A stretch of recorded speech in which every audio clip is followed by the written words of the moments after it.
नमस्कार, आप देख रहे हैं आज तक आपके साथ मैं हूं अंजना ओम कश्यप। आज धनतेरस है। पिछले 2 सालों से धनतेरस पर बाजारों से भीड़ गायब थी।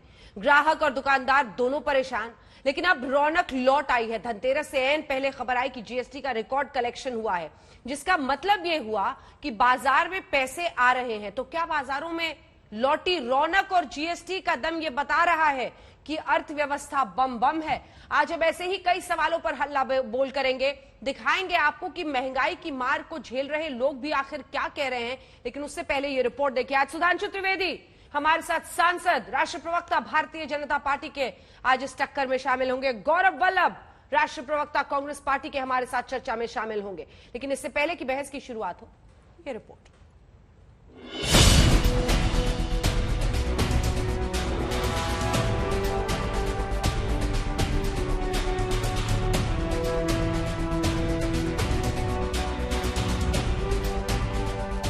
1,30,127 करोड़ इस बम्पर जीएसटी कलेक्शन के साथ ये तो तय है कि हिंदुस्तान खर्च कर रहा है और त्योहारों में सरकार पर जमकर धन वर्षा हो रही है। पिछले 4 महीने से जीएसटी का कलेक्शन 1 लाख करोड़ के ऊपर उछाल मार रहा है। फेस्टिव सीजन में जिस बिक्री में बढ़ोतरी के दावे किए जा रहे थे, उस पर 2 बड़े आंकड़ों ने मुहर लगा दी है। त्योहारों में जीएसटी कलेक्शन और मैन्युफैक्चरिंग गतिविधियों में जोरदार उछाल दर्ज किया गया है। जीएसटी में बढ़ोतरी का सीधा मतलब है कि त्योहारों में लोग जमकर खरीदारी कर रहे हैं और सरकार की जेब में इसी वजह से बतौर जीएसटी मोटी रकम पहुंच रही है। आइए आपको सुनाते हैं देश भर में खरीदार और दुकानदार क्या कह रहे हैं। रौनक है, फुटफॉल भी है, लेकिन सोच से थोड़ी कम। कैश फ्लो इतना नहीं है, पहले के मुताबिक ठीक है। लग रहा है इंडिया वापस आने की कोशिश कर रहा है। अच्छा रेस्पॉन्स आ रहा है। कोई सिक्के ले रहा है, कोई पूजा के आइटम्स वगैरह ले रहा है। सोने में छोटे आइटम्स ज्यादा बिक रहे हैं, टॉप्स, अंगूठी, पेंडेंट, चैन, इस टाइप के आइटम की सुबह से अच्छी गिराई है। इस साल का जो दिवाली का माहौल है बहुत अच्छा है, बहुत अच्छी परचेजिंग हो रही है और लोगों में बहुत उत्साह है इस साल में। बहुत अच्छा लग रहा है क्योंकि 1.5 साल से घर पे बैठे थे, कोई शॉपिंग भी नहीं हो पाई थी। तो आप जैसे कोरोना हट गया और आज धनतेरस है तो गोल्ड की शॉपिंग करना अच्छा लग रहा है। ये उत्साह तो देखने से ही मालूम पड़ रहा है कि रोकड़े ज्वेलर्स में हमारी हर ब्रांच फुल है। जैसे समय बीतता रहेगा उससे दुकानदारी बढ़ती रहेगी। सारी शॉपिंग वगैरह 2-3 दिन से चल रही है। मूर्ति, दिए, कैंडल्स, सारी चीजें हम लोग ले रहे हैं और बहुत अच्छा लग रहा है। जिस तरह से लोगों ने एडवांस बुकिंग करा के रखी है तो वो बहुत ही अच्छा है और पूरे बाजार में उसको लेकर के बहुत ही उत्साह है। जो डाइंग एंड प्रिंटिंग या ओनली डाइंग के फैब्रिक्स हैं उनकी तो डिमांड अच्छी है ही है। उसके अलावा एक्सपोर्ट में और दूसरे जो टेक्निकल फैब्रिक्स इत्यादि पे भी काफ़ी अच्छी डिमांड है। हाँ, लास्ट 3-4 साल में तो ये सबसे अच्छी तेजी कही जा सकती है। व्यापार बहुत अच्छे उठे हैं और बहुत उम्मीद है कि दिवाली, धनतेरस सभी व्यापारियों की बहुत अच्छी जाएगी। बहुत अच्छी रौनक है, लग रहा है कि हाँ दिवाली है, पब्लिक में जोश भी है, इलेक्ट्रॉनिक की खरीदारी हो रही है और सारे दुकानदारों में भी, कंपनियों में, सब में जोश है। देश भर के बाजारों में रौनक है। आज धनतेरस है, लोग सोना चांदी खरीदने के लिए बाजारों में उमड़े हैं और दावा किया जा रहा है कि 75-100 करोड़ के सोने चांदी की आज खरीदारी हुई है। आज एक मोटा अनुमान यदि लगाया जाए और जो अलग अलग राज्यों से जो सूचनाएं प्राप्त हुई है उसके हिसाब से लगभग 7500 करोड़ रुपए का आज सोने और चांदी का व्यापार पूरे देश भर में हुआ है, जो निश्चित रूप से पिछले 2 वर्षों में जो सेल हुई थी उससे कहीं ज्यादा अधिक। इधर देश में बढ़ती महंगाई पर सियासी घमासान का इंडेक्स भी तेजी से भाग रहा है। राहुल गांधी ने पेट्रोल की बढ़ती कीमतें और उस पर सरकार की टैक्स वसूली पर तंज कसते हुए कल ट्वीट किया, जेब कतरों से सावधान। देखिए, सरकार के पास कोई आंकड़े अपने आप को बचाने के बचे ही नहीं है। चाहे जीडीपी का हो, पहले से जो अर्थशास्त्री थे बोलते थे कि जीडीपी बहुत गिर गई, इन्होंने फर्जी आंकड़े देने की कोशिश की, उसमें भी एक्सपोज हो गए। अब अर्थव्यवस्था की स्थिति इतनी खराब इन्होंने कर दी है कि इनके सामने कोई चारा ही नहीं है सिवाय जनता की जेब में डाका डालने का।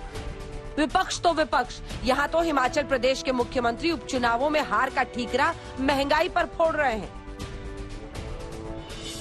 कांग्रेस ने महंगाई को बड़े हथियार के रूप में इस्तेमाल किया और महंगाई मुद्दा थी और ये मुद्दा उनके हाथ में लगाई और इसी मुद्दे को लेकर के उन्होंने प्रमुख रूप से ये करने की कोशिश की। अब सरकार अपने मुख्यमंत्री से बैठकर चर्चा कर ले कि अर्थव्यवस्था बम है या महंगाई की मार बेदम कर रही है। आदित्य राणा के साथ आज तक ब्यूरो। तो आइए चर्चा की शुरुआत करते हैं। डॉक्टर सुधांशु त्रिवेदी हमारे साथ, सांसद, राज्यसभा के और प्रवक्ता बीजेपी के जुड़ गए हैं। हमारे साथ गौरव वल्लभ, प्रोफेसर गौरव वल्लभ, प्रवक्ता कांग्रेस पार्टी के जुड़ गए। सुधांशु जी, आपके साथ शुरुआत करते हुए, जीएसटी ये बताता है कि लोग खर्च कर रहे हैं। सवाल यह है कि सरकार के पास पैसा आ रहा है, लोग खर्च कर रहे हैं, लेकिन क्या इससे बड़ा पैमाने पर हम ये कह सकते हैं कि अर्थव्यवस्था में जान लौट रही है? ये दावा कैसे? देखिए अंजना जी, सर्वप्रथम तो मैं आपको, गौरव जी को और सभी दर्शकों को आज धन्वंतरी त्रयोदशी की बधाई देता हूं, जिसे हम सब धनतेरस कहते हैं। जो समुद्र मंथन के समय भगवान विष्णु के अंशावतार थे, धन्वंतर जी प्रकट हुए थे और कहा जाता है पात्र में अमृत कलश लेके, इसलिए आज सब लोग बर्तन खरीदने और वहां से अन्य चीजों को खरीदने की एक परंपरा रही है। अब मैं आता हूं इस विषय पे। देखिए, जब भी जीएसटी, इसका मतलब है गुड्स एंड सर्विसेज टैक्स, इसका मतलब कि वस्तु, उत्पाद और सेवाएं कहीं न कहीं जब वो अधिक मात्रा में व्यय हो रही होंगी तभी तो जीएसटी का कलेक्शन आएगा। विगत 4 महीनों में कलेक्शन थोड़ा डाउन था, फिर भी 1 लाख करोड़ से ऊपर था। 1,41,000 करोड़ रुपए अप्रैल के महीने में था, क्योंकि सबको पता है कि अप्रैल के महीने का अंत आते आते कोविड की दूसरी वेव ने बहुत भयानक रौद्र रूप धारण कर लिया था और उससे झटका लगा। उसके बाद ये पिछले 6 महीने का सबसे बेहतर औसत है, जिसमें कि 1,30,000 करोड़ आए। तो यानी यह संकेत दिखाता है कि कोविड की दूसरी वेव ने जो एक गहरा आघात दिया था भारत को, भारत की अर्थव्यवस्था को, उसमें से अब रिकवरी की यह शुरुआत हुई है। और हमें उम्मीद है कि अक्टूबर में 1,30,000 करोड़ दिखा है, दीपावली पहले सप्ताह में है नवंबर के, तो हो सकता है नवंबर के आंकड़े जो आएंगे वो और बेहतर होना चाहिए। तो मैं इसे अर्थव्यवस्था की सुधार या रिकवरी की दिशा में एक सकारात्मक संकेत मानता हूं। अच्छा, वो आप सोच समझ के संभल के बोल रहे हैं। मेरा सवाल तो एक छोटा सा सवाल गौरव जी उनसे और है, ये अच्छे दिन आ गए तो नहीं दावा करिएगा अभी से, क्योंकि महंगाई की मार भी दूसरी तरफ लोगों को इतनी परेशान कर रही है कि उस पर लोग सवाल पूछेंगे कि जीएसटी ठीक है, आप कमा रहे, लोग खर्च कर रहे हैं, लेकिन सवाल है कि महंगाई की मार तो लोगों को परेशान कर ही रही है ना सुधांशु जी? नहीं, स्वाभाविक है। इसमें इस समय पेट्रोल डीजल की जो कीमतें बढ़ी हुई हैं, जिस पे हम लोग पहले भी बात कर चुके हैं, उस कारण से एक महंगाई का प्रभाव है।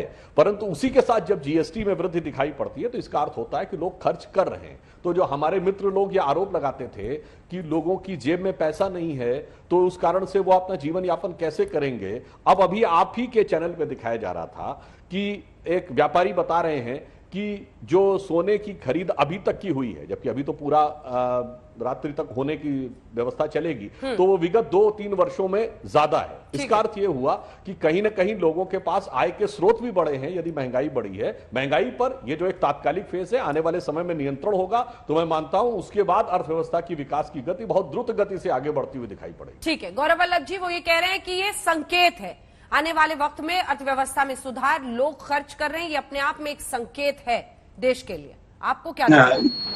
धन्यवाद सुधांशु जी, आपकी शुभकामनाओं के लिए। अंजना जी, आपको और आपके सारे दर्शकों को माता लक्ष्मी और आरोग्य के देवता भगवान धन्वंतरी की कृपा हम सभी पर बनी रहे। बहुत इंपॉर्टेंट इश्यू आज आप लेके आई हैं अंजना जी, और फैक्चुअल बात करेंगे, कोई भी इसमें सुपरफिशियल बात नहीं करेंगे। देश में बेरोजगारी की दर 1 नवंबर 2021 को जो आंकड़ा आया सीएमआई का, उसके अनुसार 7.7% है, जो 2011-12 में 2% हुआ करती थी। 10 राज्यों में बेरोजगारी की दर 10% से ज्यादा है। देश के बड़े 10 राज्यों में, जैसे हरियाणा में 30% बेरोजगारी की दर है, जो आज तक नहीं हुई है। अच्छा, फिर आपने कहा, सुधांशु जी ने कहा जीएसटी के आंकड़े। सुधांशु जी, अगर जीएसटी बहुत अच्छा कलेक्ट हो रहा है तो ये जो आपकी महत्वाकांक्षी धन लूटन योजना है, जिसमें प्रतिदिन पेट्रोल और डीजल के दाम 35 पैसे, जो आपका एक लकी नंबर आपने निकाल लिया है, सुबह उठते हैं और अखबार में देखते हैं लिखा हुआ आता है 35 पैसे, आज पेट्रोल के दाम प्रति लीटर बढ़ गए, डीजल के दाम प्रति लीटर बढ़ गए। जब जीएसटी में इतना ही आपको पैसा मिल रहा है, आपके इतने बड़े टारगेट्स अचीव हो रहे हैं, तो इस धन लूटन योजना को आज धनतेरस के दिन भी आपने लागू किया। अरे प्रभु, दिवाली ब्रेक तो ले लेते, दिवाली की तो छुट्टी मना लेते 3 दिन की। आज भी धन लूटन योजना के तहत पेट्रोल के दाम 35 पैसे से बढ़े। अक्टूबर माह में अंजना जी पेट्रोल के दाम दिल्ली में 7.5 रुपए प्रति लीटर और डीजल के दाम 8 रुपए प्रति लीटर से बढ़े। ये धन लूटन योजना कब बंद करोगे?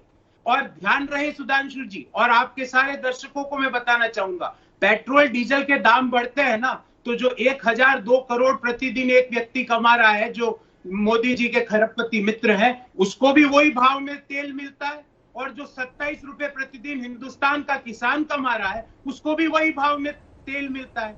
तो आप सब लोग पेट्रोल और डीजल पे excise duty is regressive in nature, मतलब वो निम्न आय वर्गीय लोगों को, मध्यम आय वर्गीय लोगों को ज्यादा चोट पहुंचाती है, और आपके मित्रों को जो 1002 करोड़ रुपए प्रतिदिन कमाते हैं उनको कम चोट पहुंचाती है। तो आप मुझे इसका आंकड़े का जवाब दीजिए कि ये बेरोजगारी की दर क्यों आपके आंकड़ों से नहीं संभल रही। नंबर 2 कि आपने जीएसटी के आंकड़े पा लिए, तो ये रोज प्रतिदिन जो पेट्रोल और डीजल की एक्साइज ड्यूटी में धन लूटन योजना ये कब खत्म होगी, इसका क्या थ्रेशोल्ड? ठीक है, ये तीनों ही सवाल उनसे पूछेंगे, लेकिन जीएसटी में जो ये इजाफा है पिछले 4 महीने से 1 लाख करोड़ के ऊपर है। गौरव जी, प्रोफेसर साहब, क्या ये इकोनॉमी को लेकर एक संकेत आप देख रहे हैं? अर्थव्यवस्था को लेकर लोग खर्च कर रहे हैं, मैन्युफैक्चरिंग इंडेक्सेस भी उसकी वजह से हाई है, यानी लोग जो मैन्युफैक्चर कर रहे हैं वो बिक भी रहा है। हम आपको आंकड़े भी दिखाएंगे, ऑनलाइन कितनी शॉपिंग हुई है उसका भी रिकॉर्ड है। इसी के साथ हम अलग अलग जो पैरामीटर्स है, कार्स कितनी लोगों ने खरीदी है, वो सब दिखा रहे हैं। क्या आपको लगता है कि अर्थव्यवस्था एक सुधार की तरफ है, लोग कम से कम खर्च कर रहे हैं? अंजना जी, कितने प्रतिशत लोग खर्च कर रहे हैं? क्योंकि मैं तो आंकड़ों की बात करूंगा। एक सेकंड सर, आपको टोक कर ये नंबर जरा बताने के लिए एक बार हम दिखाते हैं, एक बार फिर से इसको शुरू से दिखाइए। दरअसल जो छोटे लोकल लोग हैं जो बेचते हैं, द ग्रेट इंडियन सेल, करीब 30,000 विक्रेता लखपति बन गए हैं। जो सेलर्स थे, ये अमेजोन के नंबर्स हैं। 12 लोकल दुकानदार करोड़पति बन गए। हर 2.5 सेकंड पर स्टार्टअप ने एक सामान बेचा है। ये अमेजोन की तरफ से आंकड़े हैं, तो ये भारत सरकार के आंकड़े नहीं है। The great Indian sale, local दुकानदारों ने प्रति मिनट 10 से ज्यादा चीजें खरीदी। पूरे सेल के दौरान 3 करोड़ 60 लाख ग्राहकों ने फोन किया। जो उनका सेल था, टाटा मोटर्स पिछले साल अक्टूबर के मुकाबले 30% की उसमें बढ़ोतरी हुई है। ठीक है, ये नंबर्स दिखाते रहिए। जीएसटी पर जो मेरा आपसे सवाल था, महिंद्रा एंड महिंद्रा में भी 9% की बढ़ोतरी हुई है। जो मेरा आपसे सवाल था जीएसटी को लेकर, क्या अर्थव्यवस्था के लिए एक अच्छा इंडिकेटर आप इसे मानते हैं? इस पर एक छोटा सा जवाब, फिर आपके तीनों सवालों का जवाब उनसे लेंगे। अंजना जी, सीएमआई का ही आंकड़ा कहता है कि देश में मात्र 3% लोगों की आय बढ़ रही है, 97% लोगों की आय घट रही है।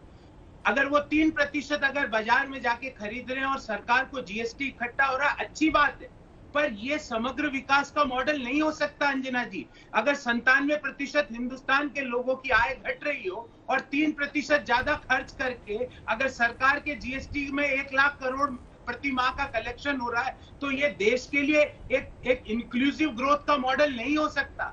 आप जब गैस का सिलेंडर, अंजना जी, कल कॉमर्शियल गैस का सिलेंडर 2000 के पार पहुंच गया, और जब कॉमर्शियल गैस का सिलेंडर 2000 के पार पहुंचा अंजना जी, तो आप, मैं या कोई भी और व्यक्ति या मोदी जी के खरबपति मित्र जब मिठाई लेने जाएंगे तो दाम तो एक ही है, क्योंकि मिठाई के दाम बढ़ जाएंगे।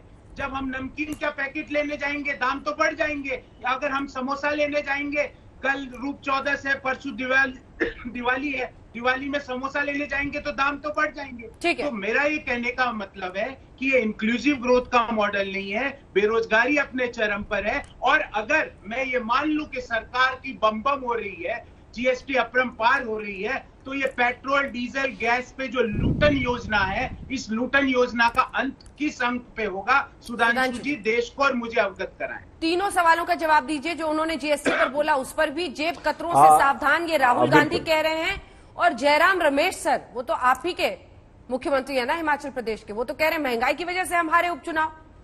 जयराम ठाकुर, सॉरी, माफी के साथ, जयराम ठाकुर।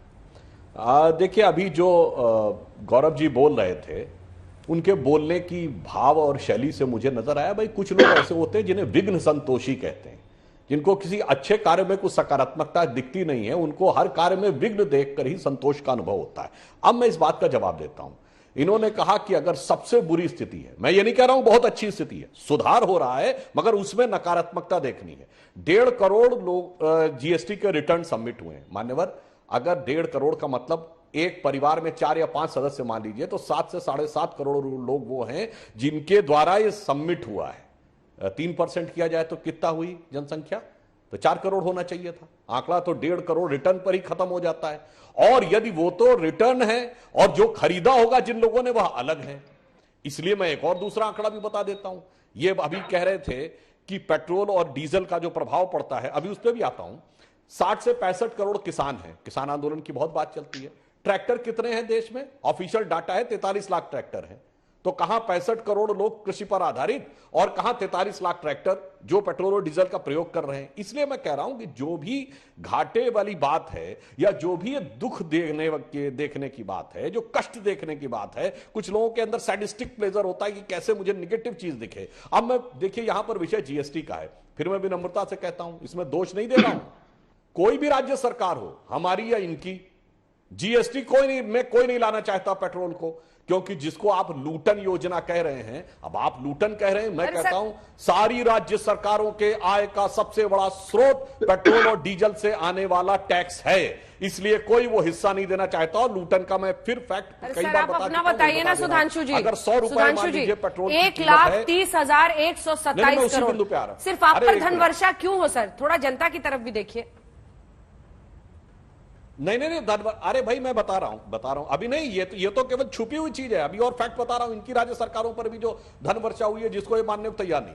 100 रुपए यदि पेट्रोल का दाम है तो तकरीबन 32-33 रुपया उसकी कॉस्ट है। 32-33 रुपए के आसपास केंद्र सरकार का है राजस्व और 38-40 रुपए के आसपास राज्य सरकारों का है। और जो वित्त आयोग की संस्तुति के अनुसार उसमें से 60% वापस राज्यों को दूसरे मद में चला जाना है। जो हमारे पास 33 है उसमें से करीब 17-18 रुपया वापस चला जाना है। तो कुल मिला के ये समझिए कि जो 100 रुपए है उसमें से 32-33 रुपया कॉस्ट हुई, 50-52 रुपया गया राज्य सरकारों पे, 17-18 रुपया बचा केंद्र सरकार पे। अब जो इसको आप तथाकथित लूटन योजना कह रहे हैं, मान्यवर आपको पता है कि जीएसटी में जो कंट्रीब्यूशन हुआ उससे सबसे ज्यादा कंट्रीब्यूट करने वाले राज्य कौन है? 2, गुजरात और महाराष्ट्र। महाराष्ट्र तो आपका शासित है, वहां से 23% आया है। अब क्या आप कह रहे हैं कि महाराष्ट्र में कोई उन्नति नहीं हुई है? तो 23% हवा में आ गया है। अगर आपको लगता है कि आंकड़े में गड़बड़ी है तो आपकी राज्य सरकार है, देश की आर्थिक राजधानी है, वहां पे आंकड़ा उठाइए और देश के सामने कर दीजिए। इसीलिए मैं कहना चाहता हूं, जो मैंने शब्द कहा था, सिर्फ विघ्न संतोषी, यानी एक सकारात्मक दृष्टिकोण यदि दिख रहा आगे बढ़ता है, जिसमें आपकी राज्य सरकार का भी योगदान है, महाराष्ट्र का भी, मगर उसको भी झुटलाने का प्रयास। देखिए, जब पेट्रोल डीजल की कीमतों पर इनसे सवाल पूछेंगे, ये वही कहेंगे स्टेट वर्सेस सेंटर, उनका वो अपना टैक्सेस लेते हैं। अंजना जी, आज तो इन्होंने पता नहीं अनजाने में बोला या तैयारी के साथ बोला, मुझे नहीं पता, पर सुधांशु जी आपने एक बहुत बड़ी ब्लंडर गलती कर दी और मैं आपको बताना चाहूंगा, और मुझे पता है आप मेरी बात सुनोगे तो एक्सेप्ट भी करोगे। आपने कहा कि सेंटर जो एक्साइज ड्यूटी लेता है वो राज्यों में डिस्ट्रीब्यूट होती है। सुधांशु जी, पेट्रोल पर एक्साइज ड्यूटी लगती है 32 रुपये 90 पैसे, जिसमें से 21 रुपये लगभग सेस के रूप में लेती है भारत सरकार, ताकि सेंट्रल स्टेट्स को नहीं मिले। अर्थात जो पेट्रोल में केंद्र सरकार एक्साइज ड्यूटी लेती है उसका 62% राज्यों को नहीं मिलता है। डीजल पर केंद्र सरकार 31 रुपये 80 पैसे प्रति लीटर एक्साइज ड्यूटी लेती है, जिसमें से 22 रुपये सेस के रूप में लेती है, जिसमें राज्यों का हिस्सा नील बटा सन्नाटा होता है। अर्थात जो डीजल में केंद्र सरकार इकट्ठा करती है एक्साइज ड्यूटी के रूप में, उसका 70% में कोई डिस्ट्रीब्यूशन नहीं होता। इसीलिए माननीयवर आपको कह रहा हूं कि ये लूटन योजना आज धनतेरस के दिन तो बंद कर देते, दिवाली ब्रेक तो ले लेते। आप चुनावी ब्रेक लेते हो पर दिवाली ब्रेक आपने नहीं लिया। दिवाली ब्रेक भी लिया करो, 2-4 दिन लोगों को और आप कह रहे हो विघ्न संतोषी। सुधांशु जी, मैं क्या विघ्न संतोषी हूं या वो छात्र विघ्न संतोषी है जो 120 रुपए प्रति लीटर तेल डला रहा है और वहां पे पेट्रोल पंप पे मोदी जी की फोटो मुस्कुराते हुए देखता है? तो ये विघ्न संतोष का आपको लगता है? ये विघ्न संतोषी हम लोग, ये देश का अन्नदाता डीजल भरा रहा है 110 रुपए प्रति लीटर में, वो विघ्न संतोषी है? मान्यवर, थोड़ा सा ध्यान रख के बोलिए और थोड़ा सा कैलकुलेट डाटा करके आइए। आप राज्यसभा के सांसद हैं, गलत तथ्य मत प्रस्तुत कीजिए कि इतना केंद्र को मिल जाता है, इतना राज्य को मिल जाता है। अब जीएसटी पे भी आ जाता हूं। आपने कहा जीएसटी में ये नहीं लाना चाहते, हमने तो कहा आप जीएसटी में राज्यों का पैसा दबा के बैठे हो। सिर्फ महाराष्ट्र सरकार का 10,000 करोड़ रुपए का बकाया है, पहले का बकाया देते नहीं हो और आइटम लाना चाहते हो। आपकी क्या क्रेडिबिलिटी नहीं है सुधांशु जी? आप राज्यों का पैसा आपदा के दौरान दबा के बैठे थे राज्यों का। और मैं यहाँ पे बीजेपी कांग्रेस नहीं कर रहा हूँ, सारे राज्यों का, गुजरात राज्य का भी पैसा आप दबा के बैठे थे। क्यों बैठे थे भाई? जब 1 लाख करोड़ से ज्यादा जीएसटी कलेक्ट हो रहा है, आप कह रहे हो बम है, तो ये लूटन योजना क्यों बंद नहीं करते? ठीक है, ऐसी क्या जवाब दीजिए। 23 लाख करोड़ रुपया आपने आरोप सीधा है सर, वो कह रहे हैं आप राज्यों का हक मारते हैं, आप पर धन वर्षा हो रही है, सारा पैसा दबा के बैठे हैं आप। देखिए इन्होंने फिर बात को घुमाया। मैंने ये थोड़ी कहा कि पेट्रोल और डीजल के सेस से ही सीधे केंद्र के पास जितना राजस्व आता है वो 14वें आयोग वित्त आयोग की संसूची के अनुसार 60% राज्यों में चला जाता है, और ये हमारी सरकार आने के बाद हुआ। तो मान्यवर, अगर आपको ये लूटन नजर आ रहा है तो पेट्रोल पंप पे मैं फिर कह रहा हूं 100 रुपया भर रहा है तो 50 रुपया तो आपकी राज्य सरकारों पे जा रहा था। मैं पूछना चाहता हूं ये पेट्रोल के दाम देश के अलग अलग शहरों में अलग अलग क्यों है? यदि केंद्र सरकार को आप सारा दोष देना चाहते हो तो एक होना चाहिए था दाम, कश्मीर से लेकर कन्याकुमारी तक अलग अलग राज्य में अलग अलग है। इसका मतलब राज्य सरकारें तय करती हैं और वह भी अपना राजस्व लेती हैं। फिर मैं कह रहा हूं हमारी हो या आपकी, मगर आपको विघ्न संतोषी इसलिए कहा कि अपना माल तो गप से अंदर कर लिया और उसके बाद गरियाना दूसरे को शुरू कर दिया। ये जो प्रवृत्ति है यह कतई उचित नहीं है। इस प्रवृत्ति से आपको बचने का प्रयास करना चाहिए। ये जो पेट्रोल डीजल सेंचुरी मार रहे सर, वैसे ही वर्ल्ड कप में क्या हाल हो गया हमने देख लिया है, देश में दुख है इस वजह से। अभी जो पेट्रोल डीजल की सेंचुरी है इसका ठीकरा हम किसके सिर फोड़े? आप बता दीजिए। आप दोनों हैं हमारी तरफ, आप उनकी तरफ बॉल फेंकेंगे, वो आपकी तरफ बॉल फेंकेंगे। नहीं आप ये देखिए ना सर, ये सेंचुरी तो देखिए जरा। नहीं हमने तो आपको बिल्कुल बता दिया।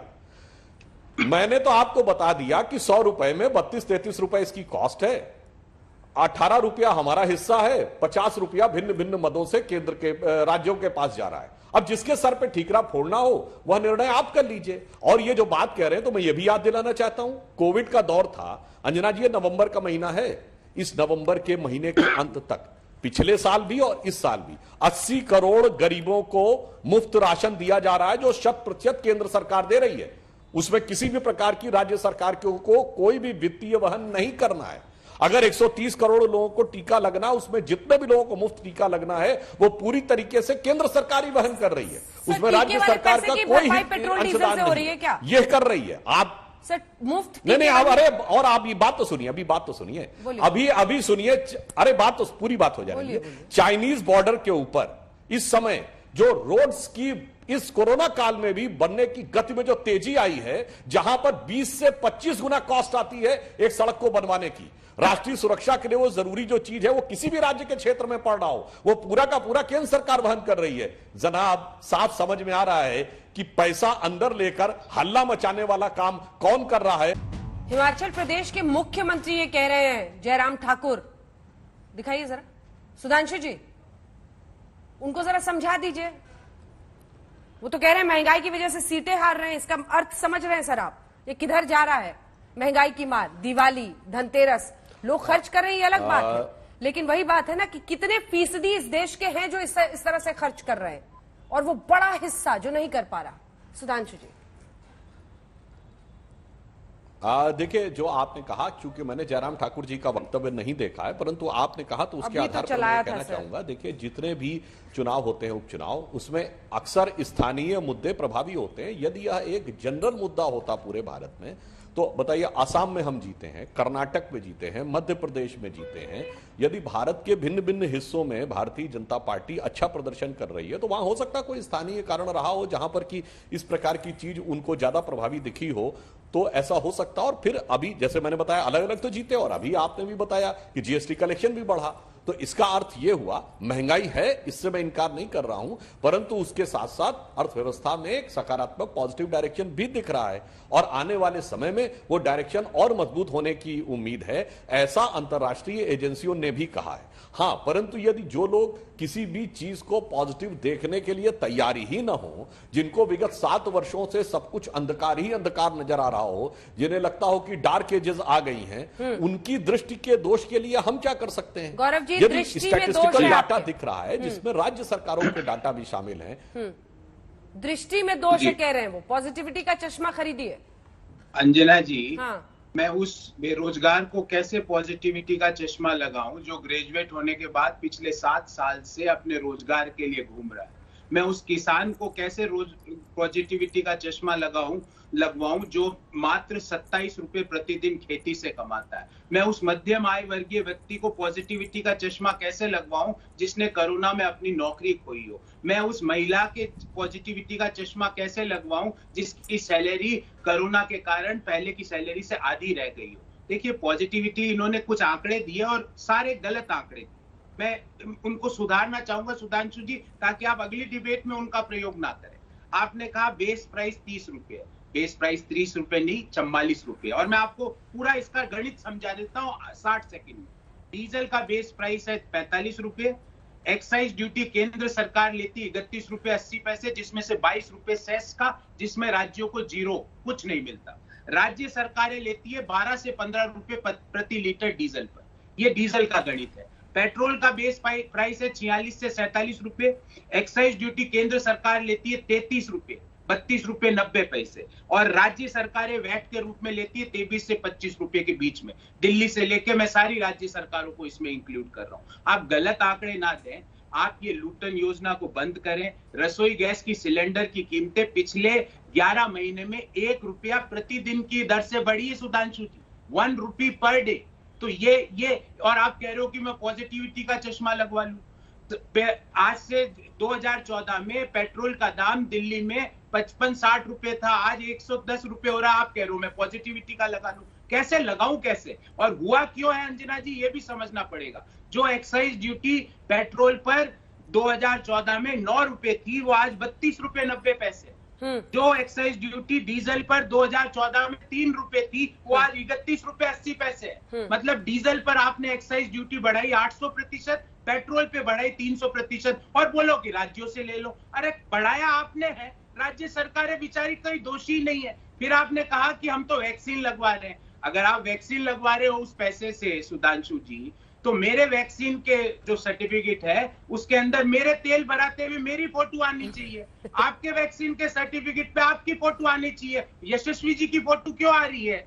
वो यशस्वी जी क्या कर रहे हैं वहां पे? उनका क्या काम है सुधांशु जी? जब तेल मैं भरवा रहा हूं, मैं पैसे दे रहा हूं, तो यशस्वी जी वहां क्या काम कर रहे हैं? सुधांशु जी वो कह रहे हैं कि अगर वैक्सीन के पैसे से लग रही है तो उनकी फोटो वहां पर पेट्रोल भरवाते हुए कार में लगवा दीजिए। और ये पॉजिटिविटी का चश्मा, महंगाई छोड़ दीजिए सर, ये पॉजिटिविटी का चश्मा कहाँ मिलता है देश को बता दीजिए सर, सब लोग खरीद अंजना जी अभी नहीं, मैं अभी बता रहा हूं आपको। अंजना जी, इनका आंकड़ा जरा अपने टीवी दर्शकों से कहिएगा रिवाइंड करके देख लें। अभी जो ये आंकड़े गिनाने लगे गौरव जी, क्या बोले, मैं फिर रिपीट कर रहा हूं। आपके हिसाब से बेस प्राइस है 44 रुपए, सेंट्रल गवर्नमेंट का एक्साइज है 30 यानी हुआ 74, और राज्य सरकार ले रही है केवल 15 से 20 रुपए यानी 90, और आप कह रहे 110 पे पेट्रोल मिल रहा है। ये 20 रुपया कहां गया भैया? 110 120 से पेट्रोल मिल रहा, तो आपने जो आंकड़ा गिराया वो तो 90 पे रुक गया ना, 90 पे। इसलिए मैं कह रहा हूं कि आंकड़ों के साथ जो आप करना, अरे भाई आप कमाल, अरे डीलर कमीशन होता है, नहीं होता, फ्रेट होता है, 25 रुपया होता है डीजल कमीशन। डीलर कमीशन 25 रुपए होता है पर लीटर। क्या? अरे डीजल की बात कर रहा हूं, 25 रुपए होता है, 2-3 रुपए होता है, 25 रुपए लीटर होता है। सुनो डीलर कमीशन पे आ गए। अरे यशस्वी जी के नुमाइंदो सुनो, 3 रुपए प्रति लीटर, आप गलत बोलते रहे, 3 रुपए प्रति litre dealer commission. Gaurav ji मैं आपसे जवाब लूंगी सर, गौरव जी मैं पक्का जवाब लूंगी, एक बार वो पूरा कर ले। सुधांशु जी वो डीजल की बात कर रहे हैं। हाँ, इसीलिए मैंने दर्शकों से कहा कि वो रिवाइंड करके देख लें, यूट्यूब के दौर में जो इन्होंने आंकड़ा दिया वो आके 90-92 पर रुक जाता है। इसलिए मैं कह रहा हूं कि ये जिस प्रकार की चीज प्रस्तुत करने का प्रयास कर रहे हैं वह पूर्णतः गलत है, वह तथ्यों पर आधारित नहीं है। दूसरा, ये स्वयं अर्थव्यवस्था के जानकार हैं, ये बताइए आज डीजल और पेट्रोल की कीमत में सरकार का कोई रोल है, हां या नहीं?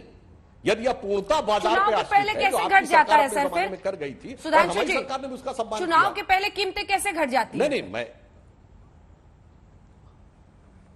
अगर चुनाव से पहले कीमतें घटनी होती तो एक तरफ तो आप लोग बता रहे हैं कि चुनाव आ रहा है, फिर आप कह रहे हैं कीमतें बढ़ रही हैं। यदि चुनाव के समय सरकार को रोकना होता तो एक ही तरीका होता है कि सरकार अपने टैक्स में कुछ कमी कर दे, और वो राज्य सरकार भी कर सकती, केंद्र सरकार भी कर सकती। इसके अलावा सरकार के हाथ में मूल्य नियंत्रित करने का कोई आधार नहीं है। सरकार बाजार के किसी चीज का मूल्य नियंत्रित नहीं कर सकती, हां उस पर लगने वाले टैक्स को कम कर सकती है, सिर्फ अगर इसके अलावा कोई रास्ता हो मूल्य नियंत्रित करने का, कोई विधान, कोई रूल बता दें गौरव जी, उसके बाद हम इनका सारा दोष तैयार है। दूसरी बात, फोटो की बात इन्होंने कही, बड़ी अच्छी बात कही गौरव जी, प्रधानमंत्री की फोटो पर आपत्ति है, मगर राष्ट्रीय सलाहकार परिषद की अध्यक्षा की फोटो होती थी। यह भारत का दुनिया के इतिहास में कोई उदाहरण बता दीजिए।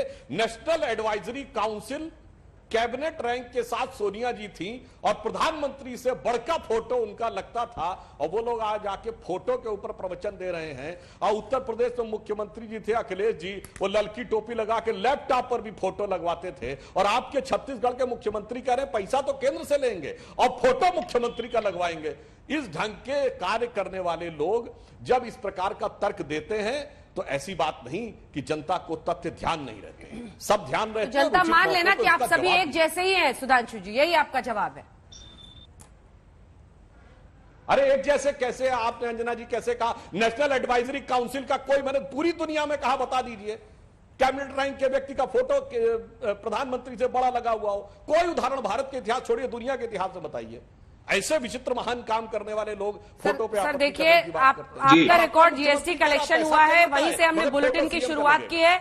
आप पहले बताइए कि जनता को कुछ फायदा मिलेगा या नहीं। अब देखिए, जहां जो नौकरी करता है, कंपनी की कमाई होती है, सब सोचते हैं कुछ हमें भी बोनस मिलेगा। जीएसटी का ये रिकॉर्ड कलेक्शन क्या पास ऑन होगा आम आदमी को? कुछ अच्छा बताइए, धनतेरस के दिन बैठे हैं। जी डेफिनेटली। अरे एक बात तो आपने कही तो मुझे याद आ गई।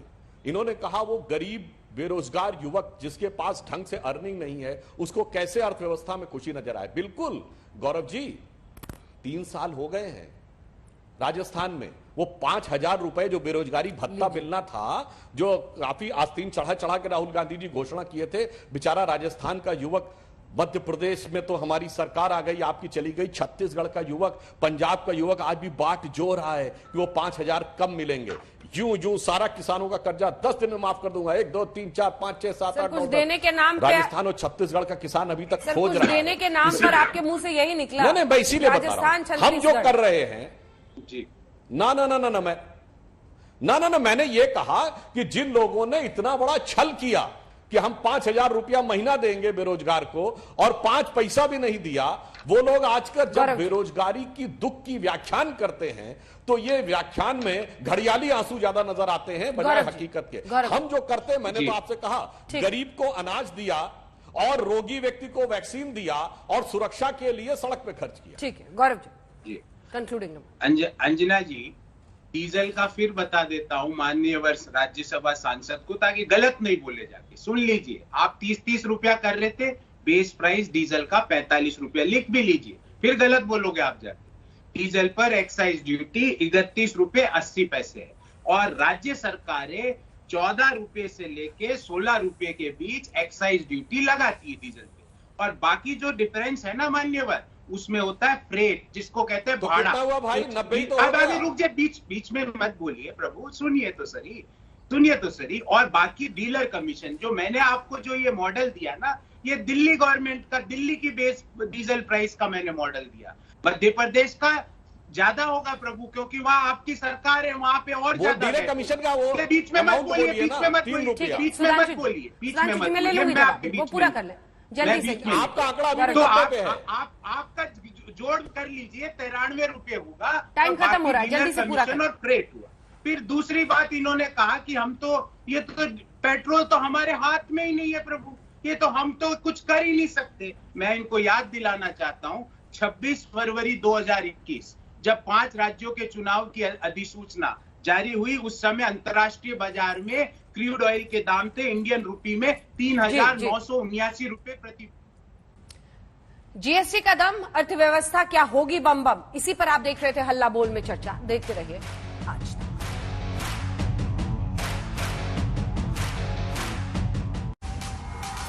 आज तक HD, सबसे तेज सबसे ज्यादा।